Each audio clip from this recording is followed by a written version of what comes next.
First bite mga quiz.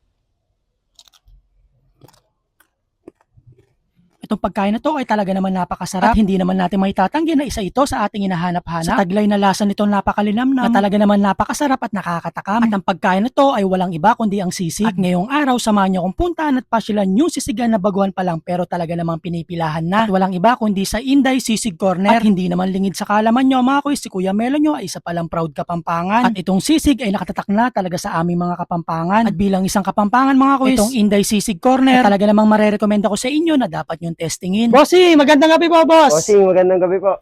Boss, gano'n na po katagal yung Inday Sisig Corner dito? Bali, 2 weeks pa lang po siya, sir.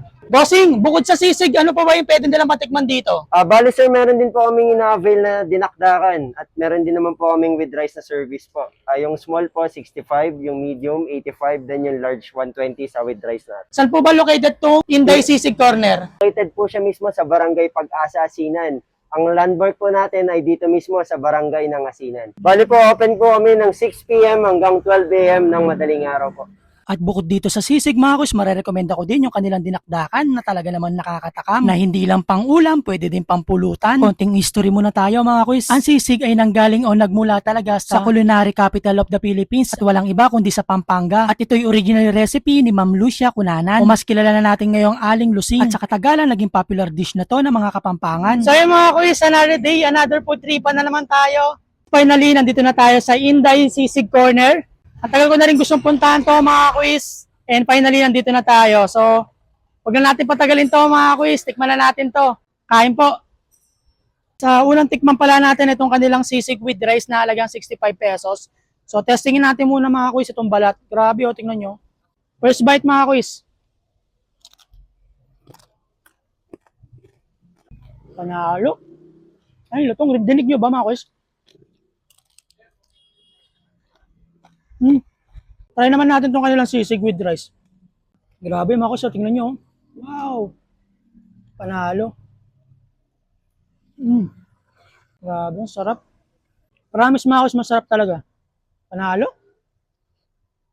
Balita ko masarap daw yung hot sauce na rito. Lagyan natin ng konting hot sauce. Ito mga kuys ang kanilang hot sauce. So pag pumunta rin kayo dito, try nyo ito mga kuys. With hot sauce na ito mga kuys ha. Sulit na sulit sa 65 pesos. Mga kuys, ang next naman natin itatry, itong kanilang dinaktakan na with rice na halagang 65 pesos lang din. Testing na natin to. First bite. Grabe. Ang creamy, yung alat tsaka tamis tamang-tama lang. Tapos sabayan pa ng malutong na sibuyas. So yun mga kuys, para sa akin, itong sisig with rice na halagang 65 pesos. Goods na to mga kuys, gayon din yung dinakdakan with rice. 65 pesos lang din. So kung mapapasyal kayo rito mga kuys, testing nyo rito sa Inday Sisig Corner mga kuys. Promise, legit, masarap. Try nyo na mga kuys.